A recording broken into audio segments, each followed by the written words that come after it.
세계의 역사에는 알려진 사실들보다도 알려지지 않은 더 재밌는 이야기들이 존재합니다. 역사적 인물들의 숨겨진 이야기들도 무척이나 많은데요. 오늘 소개할 이야기는 역사 속 인물들의 신체와 관련된 몸으로 읽는 세계사입니다.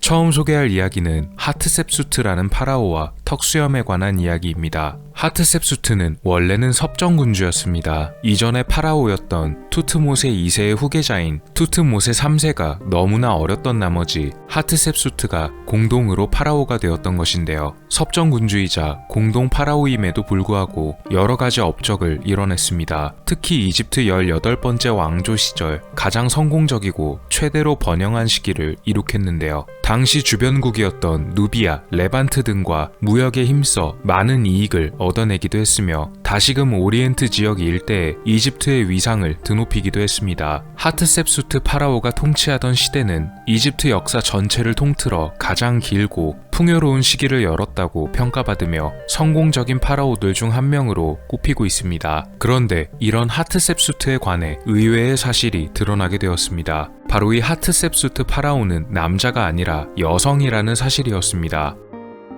로제타 스톤을 통해 이집트의 상형 문자를 해독한 것으로 유명한 샹폴리옹은 어느 이집트 유적지에 방문했다가 뜻밖의 사실을 알게 됩니다. 바로 하트셉수트 파라오를 묘사하는 글들이 남자가 아닌 여자를 설명하는 듯한 문장들로 구성되어 있는 것을 발견한 것입니다. 특히 문장들이 남성형, 여성형으로 구분되는 구조에서 하트셉수트를 설명하는 문장들에는 여성형 명사와 동사가 지속적으로 사용된 것을 샹폴리옹이 알아내게 되었는데요. 문제는 그녀가 여러 유적들에 표현된 그림에는 분명히 남성처럼 표현되고 있던 점이었습니다. 바로 파라오의 턱 밑에 붙어있는 턱수염이 그려져 있었기 때문인데요. 이 시절의 이집트에서 턱수염이란 강력한 권력을 상징하는 것이었으며 오직 파라오만이 턱수염을 가질 수가 있었다고 합니다. 그런데 또 그 당시 이집트에서는 얼굴에 수염을 남겨두는 것이 예절이 아닌 것으로 인식되었다고 하는데요. 이 때문에 이집트인들은 몸에 난 털들, 특히 얼굴 주변의 수염을 깨끗하게 정돈했으며 심지어 사제들은 수염뿐만 아니라 온몸의 모든 털을 전부 관리하기도 했다고 합니다. 이것은 파라오들에게도 예외는 아니었기에 파라오들은 얼굴의 털을 깨끗하게 관리하는 대신 권력의 상징을 나타내는 턱수염을 직접 기를 수는 없어서 가짜로 만든 턱수염을 얼굴에 붙이고 다녔다고 합니다. 그렇다면 어째서 머리카락도 아닌 턱수염이 파라오들이 가진 권력의 상징이자 위엄을 나타내는 상징이 될 수가 있었을까요? 학자들은 이것을 이집트 신들 중 하나였던 오시리스로부터 기원했다고 예상하고 있습니다. 오시리스는 이집트 신들 중 저승의 주인이자 영혼을 심판하는 위치에 있는 신입니다. 바로 그 오시리스를 묘사할 때에는 흔히 턱수염이 달린 것으로 그려지고는 했습니다. 물론 자연적으로 생겨난 턱수염보다는 마치 만들어진 것처럼 보이는 턱수염으로 그려졌습니다. 죽은 자와 산자의 개념이 종교적으로 명확했던 그런 이집트에서 파라오는 단순한 왕이 아니라 영원히 군림하는 신과 인간들을 연결시켜주는 중요한 위치에 있는 인물이었습니다. 그렇기 때문에 파라오의 권위와 위치를 확실하게 상기시켜줄 수 있는 장치가 필요했으며 그것이 바로 오시리스에게도 달려있는 것, 턱수염으로 정해지게 된 것이라고 합니다. 그래서 역대 파라오들은 가짜 턱수염을 달아야 했고 이것은 실제로 여성 파라오였던 하트셉수트에게도 예외는 아니었다고 합니다.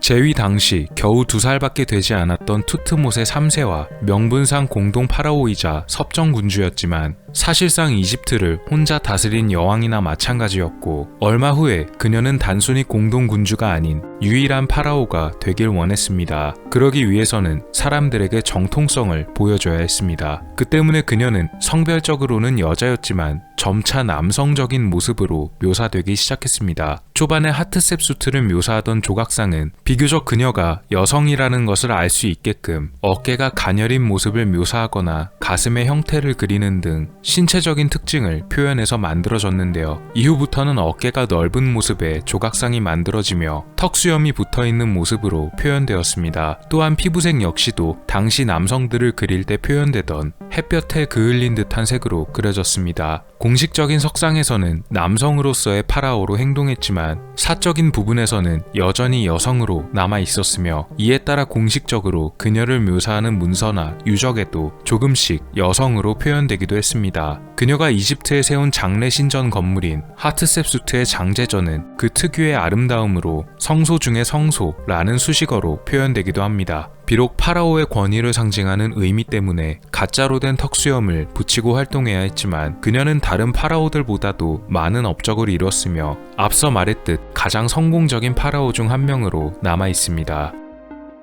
미국의 건국에 가장 지대한 공헌을 세운 남자 조지 워싱턴에게는 평생을 따라다닌 고민이 있었습니다. 바로 그의 치아와 연관된 문제였습니다. 워싱턴의 초상화 중 가장 유명한 것 중 하나인 화가 길버트 스튜어트가 그린 이 작품을 보시면 워싱턴이 아주 굳게 입을 다문 것이 묘사되어 있습니다. 이 초상화에 얽힌 이야기도 존재하는데요. 이 그림을 그리던 당시에도 지속된 치아 통증으로 인해 입을 꾹 다물고 있는 모습으로 그려졌다고 합니다. 하지만 사실 여부는 확인되지 않은 이야기라고 하네요. 워싱턴의 이런 치아 통증은 비교적 젊은 나이였던 20대 시절부터 시작되었다고 전해집니다. 당시 24살이던 워싱턴의 일기에는 고통을 참을 수가 없어 돈을 주고 이를 뽑았다는 기록도 있습니다. 그 밖에도 그의 일기에는 치통을 비롯한 잇몸의 통증과 치과 치료들에 대해 적혀 있었으며, 또 칫솔과 약, 치아를 긁어내는 도구 등을 구입했다는 이야기도 있다고 합니다. 그의 나이가 57세가 되던 해에는 상태가 심해져서 치아가 단 하나밖에 남지 않을 정도였다고 하는데, 대중들은 그 사실을 잘 몰랐다고 전해집니다. 바로 그가 의치를 착용하고 다녔기 때문입니다.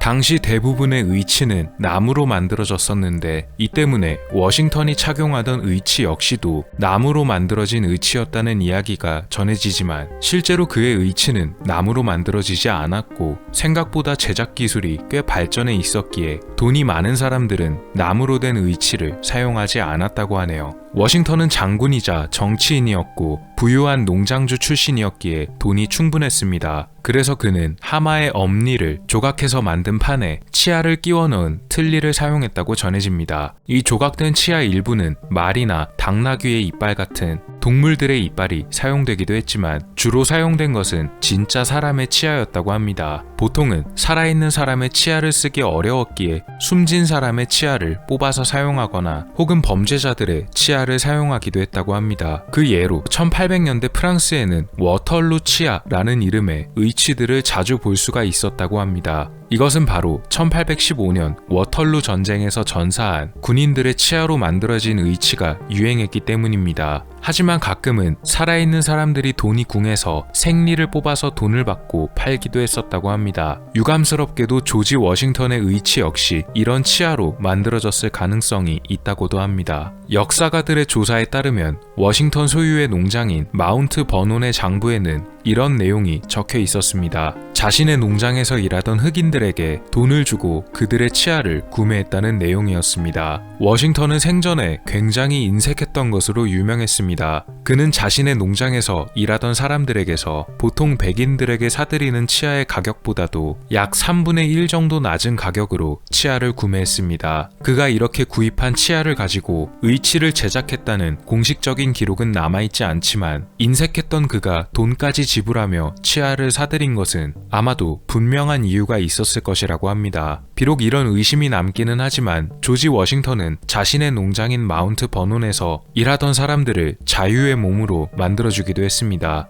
당시 미국의 헌법을 제정했던 정치인들 중 농장을 소유했던 사람들 중에서 이렇게 했던 사람은 조지 워싱턴만이 유일했었다고 전해집니다.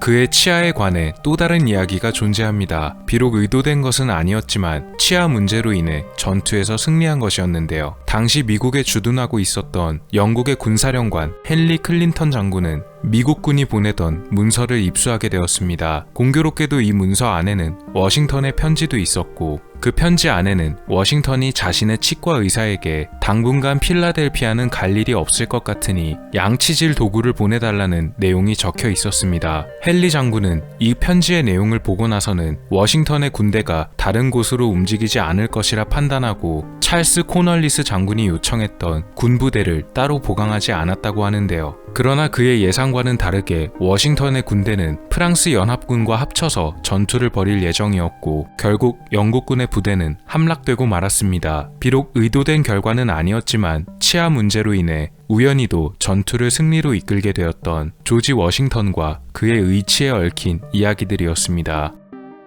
중세의 기사들은 전투를 위해서 무거운 갑옷을 입어야만 했습니다. 그럼에도 불구하고 갑옷들의 디자인들은 지금 봐도 꽤 멋진 편입니다. 하지만 이런 멋진 갑옷들과 멋진 기사들에게는 숨겨야만 하는 비밀이 있었는데요. 바로 용변의 처리 과정이었습니다. 이런 무거운 갑옷들을 입던 당시의 기사들은 소변이나 대변 등의 생리현상을 도대체 어떻게 해결해야만 했었을까요? 중세의 갑옷들은 대부분 판금으로 이루어져 있었으며 당연히 무게가 엄청나게 무거웠습니다. 하지만 다행스럽게도 일체형으로 된 갑옷은 아니고 여러 부분으로 나눠진 갑옷을 맞춰 입는 방식이었다고 합니다. 하지만 일부를 제외하고 전체적으로는 혼자서 입는 것이 불가능했기 때문에 이들은 아밍 스콰이어라고 불리는 갑옷 입는 것을 도와주는 종자를 따로 둬야만 했습니다. 역사가들의 연구에 따르면 중세 기사들은 전투 중이 아니라면 용변이 급할 때 종자들의 도움을 받아 갑옷의 일부를 벗은 다음 볼일을 처리했다고 예상합니다. 하지만 전투가 한창 벌어지던 때에는 어땠을까요? 심지어 이때도 종자들이 도와줘야만 했습니다. 제대로 벗을 상황은 아니었기 때문에 갑옷의 일부만을 들어올린 채 용변을 봤다고 하는데요. 제대로 역사에 기록이 된 바는 없었지만 이때는 종자들이 직접 들고 다니던 모래나 식초, 물을 아끼기 위해 소변 등을 이용해서 갑옷에 묻은 잔해를 뒤처리했다고 예상됩니다. 그런데 현대에도 이런 비슷한 문제가 발생하기도 했습니다. 옷을 마음대로 벗을 수도 없으며 볼일도 쉽게 처리하기 어려운 직업이 존재했기 때문인데요. 바로 우주 비행사들의 이야기였습니다. 이들은 우주복을 마음대로 벗을 수도 없는 처지였고 또 우주선이 발사되기 전이나 발사되는 동안에는 볼일이 급해도 마음대로 움직일 수조차 없었습니다. 1961년 나사에서 일하던 프리먼 퀸비 박사는 미국 최초로 우주에 나갈 우주인에게 딱히 화장실은 필요가 없을 것이라고 예상했습니다. 왜냐면 우주에 머물 시간이 단 15분밖에 안 됐기 때문이죠. 하지만 박사가 간과한 사실이 하나 있었습니다. 바로 발사 이후가 아니라 발사 이전의 대기 시간이었습니다. 당시 우주 비행사였던 앨런 셰퍼드는 발사 전에 8시간이 넘게 대기를 하고 있어야만 했습니다. 그런데 그는 소변이 너무나 마려웠고 딱히 처리할 방법이 없었기에 꾹 참고 기다렸지만 시간이 지날수록 소변을 참기가 어려웠기 때문에 결국 관제탑에 양해를 구했습니다. 관제탑에서는 그대로 우주복을 입은 채 소변을 보라고 말했고 다행히 시원하게 볼일을 처리할 수 있었다고 합니다. 다만 이때 소변 때문에 우주복에 연결된 장치가 합선되어 생체 반응을 조사하는 장비가 고장나고 말았다고 하네요. 결국 나사는 우주 비행사들의 볼일을 처리할 장치를 새로 고안하는 방안에 나서게 됐습니다. 그래서 만들어진 것이 소변을 저장하는 장비였습니다. 신축성이 좋은 고무로 만들어졌으며 소, 중, 대 사이즈부터 최대 그리고 언빌리버블 사이즈까지 다양한 사이즈가 구비되어 있었습니다. 이 장비가 장착된 우주복을 입고 우주에 나갔던 것은 바로 존 글렌이라는 우주 비행사였는데요. 불행하게도 그는 이 장비를 우주에서 제대로 활용하기가 어려웠다고 전해집니다. 이유는 바로 중력 때문이었습니다. 그의 방광 안에 소변이 꽤 많이 찼음에도 불구하고 중력 때문에 체내의 소변이 방광 안에서 떠다녔기에 소변이 마렵다는 사실을 잘 인지하지 못했습니다. 그럼 소변은 이렇게 해결이 됐다고 쳐도 대변의 경우에는 어떻게 해결을 봐야만 할까요? 예상대로 대변은 좀 더 복잡한 과정을 거쳐야만 했습니다. 특히 초기에 대변을 처리하기 위한 장비는 분변 경납 시스템이라는 그럴듯한 이름으로 불렸지만 실제로는 우주 비행사들의 엉덩이 부분에 비닐봉지를 부착한 것이 전부였다고 합니다. 우주복에 장착되어진 덮개를 열어서 비행사들이 쉽게 손으로 조작할 수 있게끔 절묘한 위치에 부착되어져 있었다고 하는데요. 문제는 역시 중력이었습니다. 중력 때문에 비닐봉지 안의 잔해물들은 여기저기 떠다니거나 제대로 처리되지 못했기에 직접 손으로 떼어내거나 붙드는 과정이 필요했습니다. 이 때문에 손가락을 보호하기 위한 덮개도 달렸습니다. 또 실수로 봉지가 뜯어지거나 하는 사태가 벌어져 봉지 안에 처리한 잔해물이 밖으로 나오기라도 하면 정말로 큰일 나는 상황이 벌어지기도 했습니다. 실제로 1969년 아폴로 10호에 탑승했었던 우주 비행사 톰 스태포드는 지금 우주선 안에 잔해물이 떠다니고 있으니까 냅킨 좀 가져다 달라는 말을 남기기도 했었습니다. 현재는 기술의 발달로 인해서 우주 비행사들의 용변 처리가 예전의 방식에 비해서 수월해진 편이라고는 합니다. 오늘 말씀드린 이야기들은 최근 출판된 책에 수록되어 있던 내용들입니다. 바로 몸으로 읽는 세계사라는 책인데요. 영상에서 소개해드린 이야기들을 포함해서 27가지의 흥미롭고 재미있는 역사 이야기들이 담겨 있습니다. 저 역시도 정말 재미있게 읽었기에 소개해드렸는데요. 관심 있으실 분들을 위해 댓글에 링크를 남겨두겠습니다. 역사에 숨겨져 있던 혹은 잘 알려지지 않았던 독특하고 흥미롭기도 한 인간의 신체와 얽힌 세계사에 관한 이야기였습니다. 오늘 미스터리 어떠셨나요? 여러분의 구독과 좋아요의 힘으로 다음에도 재밌는 미스터리로 찾아오겠습니다. 미스터리 큐브였습니다. 감사합니다.